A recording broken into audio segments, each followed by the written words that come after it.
Bismillahirrahmanirrahim.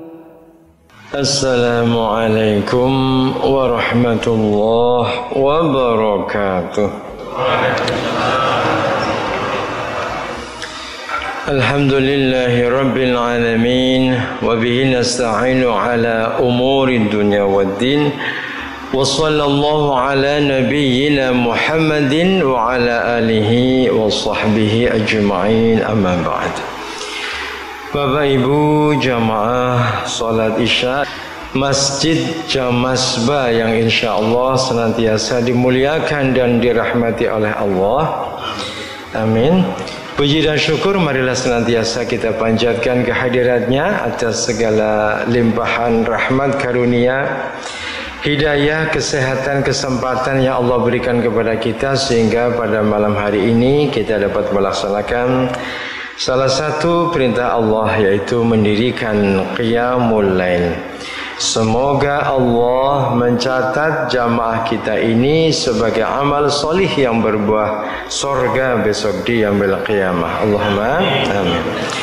Salawat serta salam semoga senantiasa tercurah kepada junjungan kita Nabi Allah Muhammad sallallahu alaihi wasallam yang kita harapkan syafaat beliau besok di yaumil qiyamah. Allahumma amin. Bapak Ibu hadirin yang dirahmati Allah Subhanahu wa taala, malam hari ini saya diberi judul oleh panitia. Napa wong? Jangan takut. Jangan takut. Rezeki kita tidak akan tertukar. Ya. Pertanyaan, onten sing wedi napa mboten nek rezekinya ketukar? Onten sing wedi? Pundi sing wedi pundi ngacung? Betul ente? Betul ente? Alhamdulillah. Berarti kalau mau rampung niki, ya, nggak usah dibahas ya.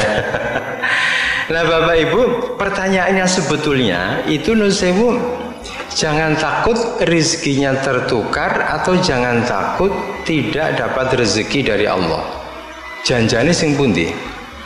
Jenengan wedi rezekine jenengan ketukar, napa wedi mboten pikantuk rezeki saking Gusti Allah? Nek nun sewu wedi ketuker, nggih.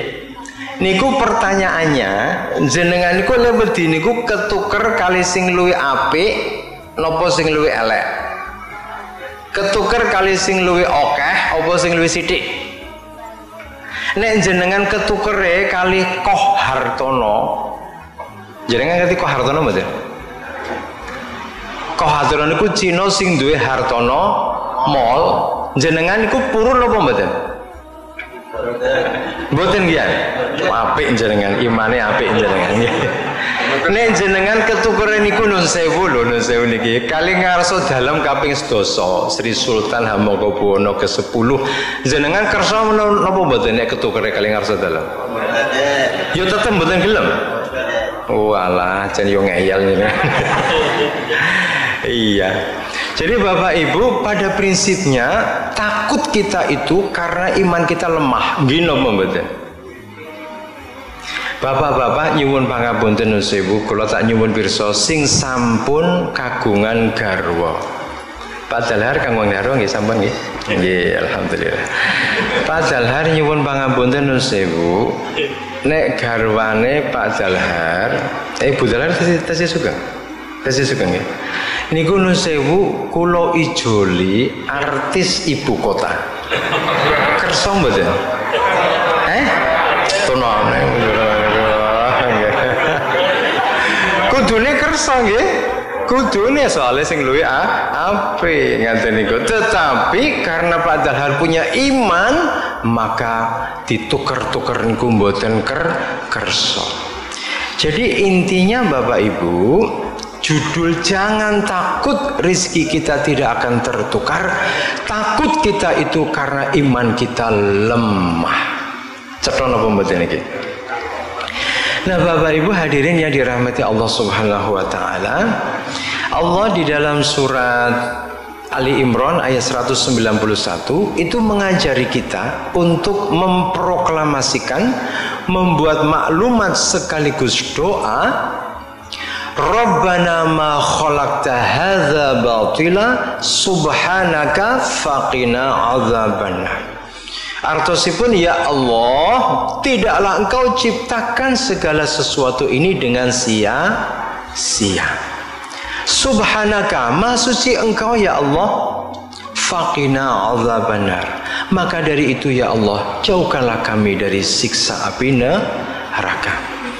Bapak Ibu, semua yang dibuat oleh Allah itu, baik itu takdir, qadha dan qadar, maupun keputusan-keputusan yang lain tentang kita, tentang makhluk Allah dan tentang alam semesta ini, tidak ada yang salah, tidak ada yang sia-sia. Nggih napa mboten? Pitados napa mboten jenengan? Halo? Bahwa apa yang dibuat oleh Allah, termasuk juga takdir, qadha dan qadar Allah, itu tidak ada yang salah. Pitados mboten? Nyun sewu, Gusti Allah itu menciptakan nyamuk. Nyamuk niku wonten manfaatnya napa mboten? Banyak. Kangge napa Pak nyamuk manfaatnya kok banyak niku lho? Kangge napa? Kangge pakan cecak. Anjenengan juga peternakan cecak napa pripun? Nggih. Untuk apa nyamuk itu? Rezeki bakul. Oh, rezekine obat nyamuk leres. Ada orang yang bekerja di pabrik nyamuk. Nggih napa mboten? Nggih? Pabrik nyamuk ya pabrik Pak. Pabrik obat nyamuk. Baygon misalnya, kalau mboten nyebut merek. Yang namanya pabrik itu nun sewu wonten satpame napa mboten? Ada supirnya napa mboten? Ada karyawannya? Ada. Mereka semua mendapatkan rezeki, iso nyekolahke anak-anaknya dari nyamuk. Dokter-dokter sing teng rumah sakit, gara-gara kita digigit nyamuk, maka kita sakit demam berdarah, naudzubillahi min dzalik. Kemudian datang ke rumah sakit, diperiksa kali dokter, awake dhewe metu saking rumah sakit, bayar, dokternya entuk bayar. Nyamuk niku manfaat atau mboten kagem dokter, kagem para medis? Manfaat mboten? Manfaat. Nah, tapi nyamuk niku manfaat atau mboten kagem awake dhewe? Awake dhewe ini digigit nyamuk karena demam berdarah niku manfaat mboten? Mboten. Aduh piye iki mboten iki piye? Manfaat mboten? Manfaat. Manfaatnya apa? Kita diberi sakit oleh Allah. Ada enggak orang yang tidak pernah sakit? Ada? Enggak ada. Konon kabarnya zaman dulu ada. Dialah yang bernama Fir'aun. Fir'aun niku mboten nate lara. Nek Fir'aun niku kudanan, sing pilek niku sanes Fir'aune, ning udane sing pilek. Fir'aun itu konon tidak pernah digigit nyamuk. Kula nggih mboten ngerti mbok bile gedhe pahit napa pripun. Fir'aun itu tidak pernah sakit. Karena tidak pernah sakit, dia bertanya kepada menterinya, "Wahai menteriku Haman, siapa yang tidak pernah sakit?" Menterinya mengatakan, "Yang tidak pernah sakit adalah Tuhan, wahai Tuanku. Kalau begitu aku ini adalah Tuhan." Bahkan di dalam Al-Quran Fir'aun bilang, "Ana rabbakumul a'la." Aku ini Tuhanmu yang paling tinggi. Kamu boleh menuhankan siapa saja, tetapi aku adalah Tuhanmu yang paling tinggi.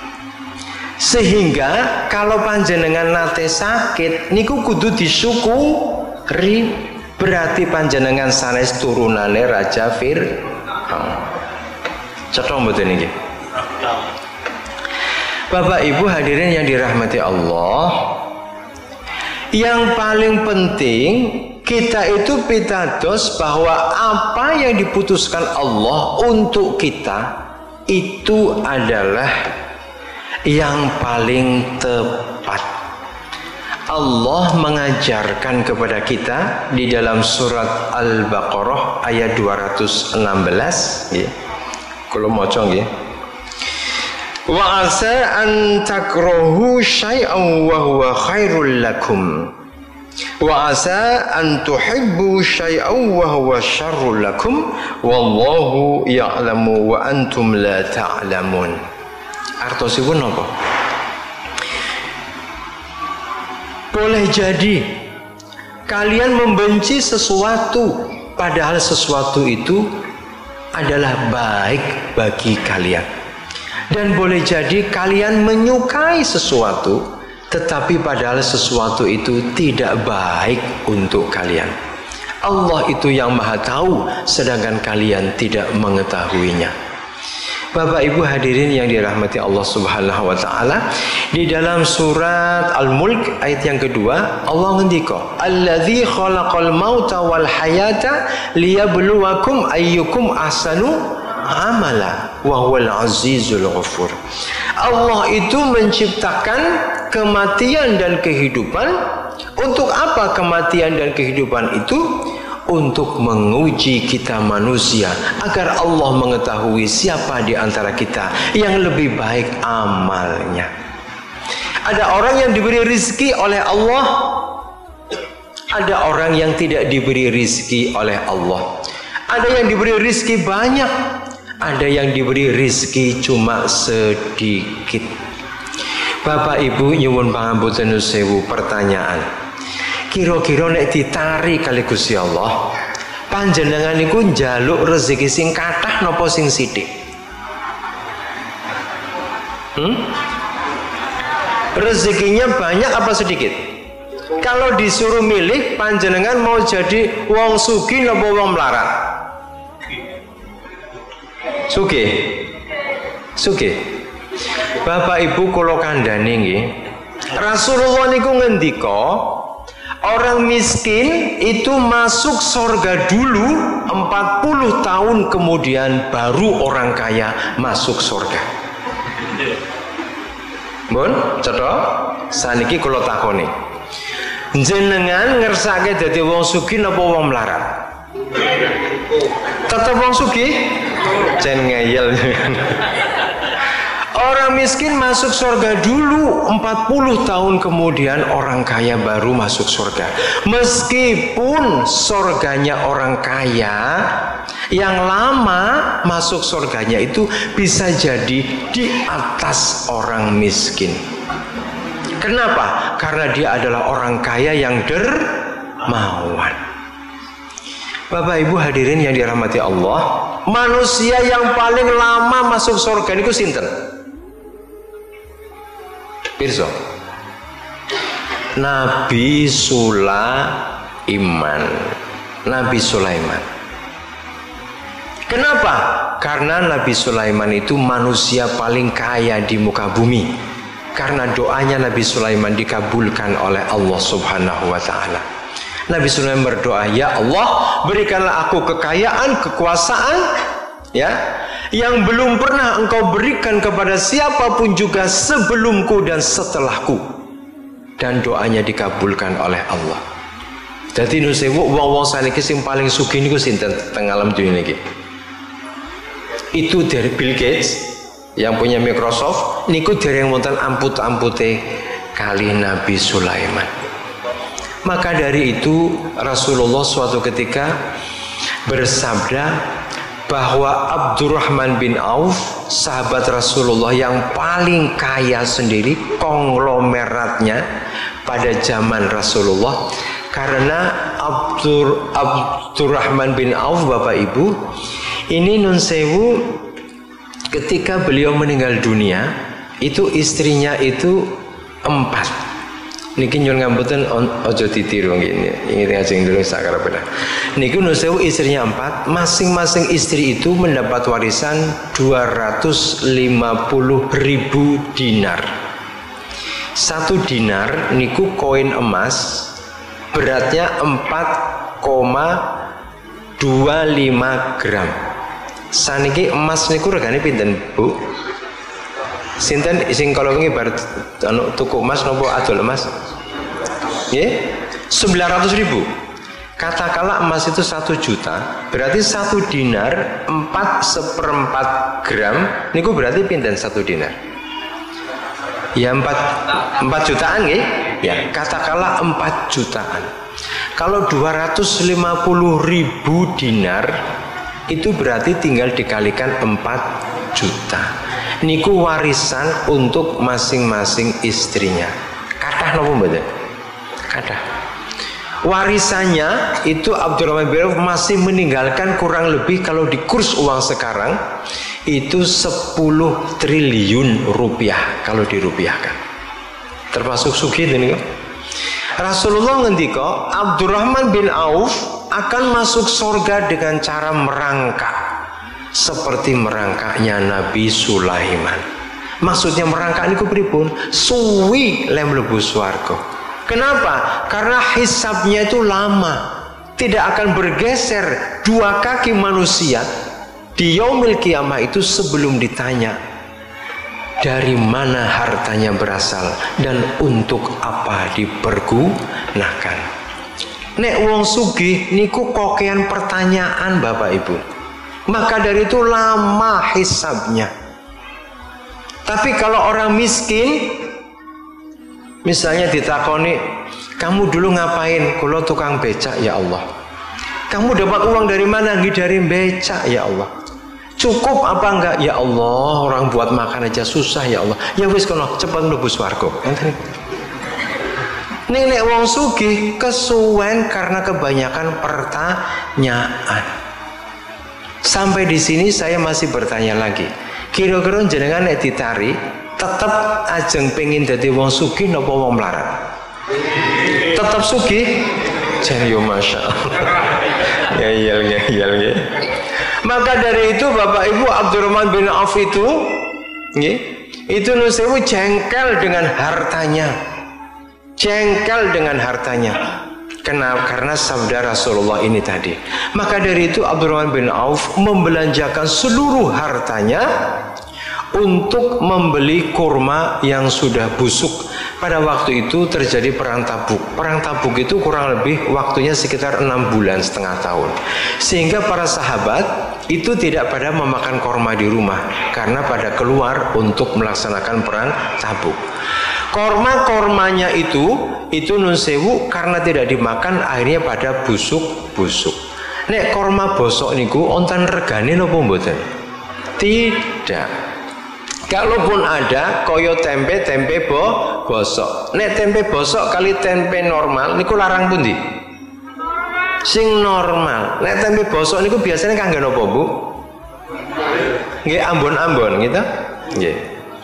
Nah, pada waktu itu Abdurrahman bin Auf saking jengkel kepada hartanya, ngregon-ngregoni hisabnya besok di yaumil qiyamah, maka dia belanjakan seluruh uang bisnisnya itu untuk membeli korma busuk, tetapi dengan harga korma normal. Abdurrahman bin Auf senang sekali karena hartanya habis. Sahabat-sahabat yang dibeli korma busuknya dengan harga korma normal senang juga. Berarti dia bisa membeli korma lagi yang bagus, yang normal. Semuanya pada senang. Sehari setelahnya ternyata datanglah utusan Raja Yaman, yang mana di Yaman itu terjadi wabah penyakit ya mbok menawa kaya saniki wabah corona mbok pilih ngata, yang mana diyakini obatnya itu hanya satu, yaitu korma busuk. Siapa saja yang punya korma busuk akan dibeli dengan harga 10 kali lipat dari korma yang normal. Semua sahabat sudah tidak punya lagi korma busuk, yang punya satu-satunya hanya Abdurrahman bin Auf. Pertanyaan, Abdurrahman bin Auf situ melarat napa mboten? Mboten situ, malah saya sugih. Demikian itulah takdir Allah tentang rezeki kita. 40 hari pertama di dalam rahim ibu kita itu air yang kental. 40 hari kedua kita itu segumpal darah. 40 hari ketiga segumpal daging. Kemudian ditiupkanlah ruh. Ruh itu ditiupkan Bapak Ibu 40 hari kali 3 120 hari alias 4 bulan. Maka dari itu ibu-ibu yang pernah hamil nun sewu ketika usia kehamilan 4 bulan niku nun sewu wetenge mulai gerak-gerak. Gini apa mboten? Halo Bu, gitu? Nggih, bapak-bapak urusan jawab yang orang ngerasa kayak gitu. Ya, mulai. Dan kemudian ditetapkanlah 4 hal. 4 hal itu napa mawon? Ditetapkan pada waktu ruh ditiupkan itu. Yang pertama, rizkinya niku sampun diplot kali Gusti Allah. Ajeng dadi wong sugih napa ajeng dadi wong melarat? Sesuk niku ajeng maem napa mboten maem? Sesuk ajeng maeme teng pundi? Nggih. Niku sampun ditentukan oleh Allah pada waktu kita di dalam perut ibu kita 4 bulan. Ya, termasuk juga jodohnya. Bapak Ibu, jodoh niku rezeki napa sanes? Rezeki. Jodoh itu bisa tertukar napa mboten? Mboten. Nun sewu, kalau saya tanya satu persatu yang sudah beristri, bersuami, sudah berkeluarga, itu insya Allah jawabannya semuanya berbeda-beda. Pak, dulu ketika ketemu sama ibu, ketemu jodoh, niku cara ketemunya pripun? Kira-kira onten sing jawabannya padha napa mboten? Kayaknya beda-beda. Ustadz Saibani dulu pernah cerita, ya, dia itu pernah ular-ular manten, kemudian tanya sama manten kakungnya, Mas, kowe iki mbiyen ketemu bojo ning endi? Jawabannya, kula oleh ketemu teng dalan, Pak Ustadz. Saya ning dalan ki berarti kowe mlaku. Mboten, kula numpak motor. Lah bojomu? Bojo kula ki numpak motor. Lah numpak motor karo numpak motor kok iso ketemu ki piye? Nggih Pak Ustadz, kula serempetan. Bar serempetan tiba kabeh dadal duel tuntut-tuntutan rame nganten niku akhirnya nopo? Kenalan, yuk seneng-senengan dan bebojoan. Saniki nun sewu sing tesi jomblo saged napa mboten tiru model golek jodoh. Ayo golek serempetan ben entuk bojo saged? Mboten saged. Berarti napa? Memang ini wa min ayatihi an khalaqalakum min anfusikum azwaja. Di antara tanda-tanda kekuasaan Allah itu adalah memberikan kita jodoh, termasuk juga rizki. Kita tidak bisa iren kepada rezeki orang lain karena itu sudah ketetapan Allah. Apalagi yang sudah ditetapkan waktu kita berumur 4 bulan, rezeki kita, ajal kita sudah ditetapkan. Umur berapa bulan, berapa hari, berapa menit, berapa detik kita meninggal dunia. Bagaimana cara meninggal dunianya sudah ditetapkan oleh Allah. Kemudian apalagi? Perbuatan kita itu juga sudah ditetapkan oleh Allah. Nun sewu ibu-ibu, bapak-bapak yang punya anak 4, empat-empatnya itu karakternya berbeda-beda. Gini apa mboten? Onten sing pelit, onten apa mboten putrane jenengan sing pelit? Onten. Nek sing pelit berarti ku tiru bapake. Jadi mawon ya. Onten lahir jeprot pelit, Bu. Ada yang lahir jeprot niku lomo, onten. Ada yang lahir jeprot niku sombong, ada yang lahir jeprot niku lembah mana rendah hati. Ada. Itu sudah diciptakan oleh Allah itu.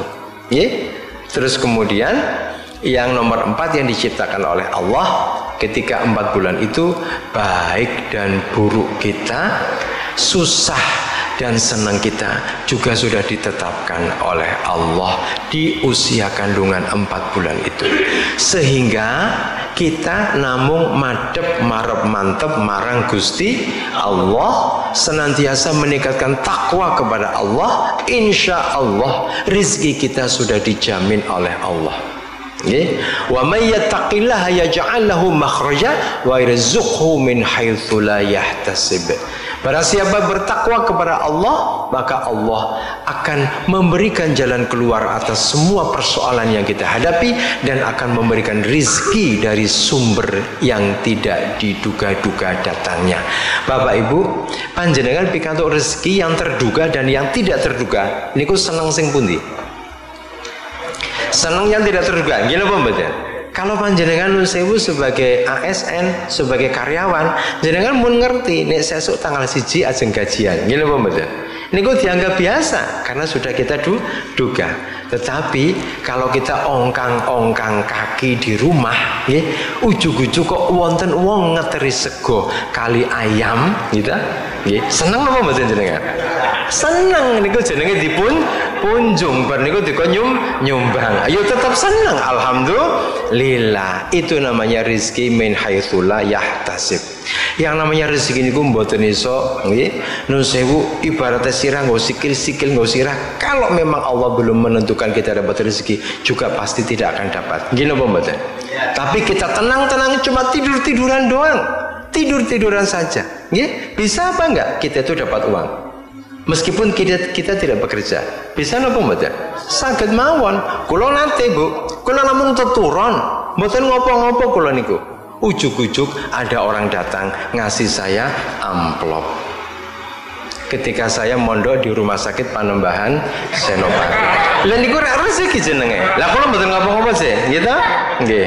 Nah, itu artinya bahwa rizki kita itu tidak akan tertukar. Kalau Allah itu sudah mau ngasih kita rezeki, apapun caranya, insya Allah rezeki kita akan nyampe kepada kita. Maka dari itu iman kepada Allah, takdir qada dan qadar sudah Allah tentukan ketika kita usia 4 bulan. Mudah-mudahan iman dan takwa kita semakin meningkat nih di bulan suci Ramadan ini. Allahumma amin. Wabillahi ngaten, billahi hidayah wa taufik. Assalamualaikum warahmatullahi wabarakatuh.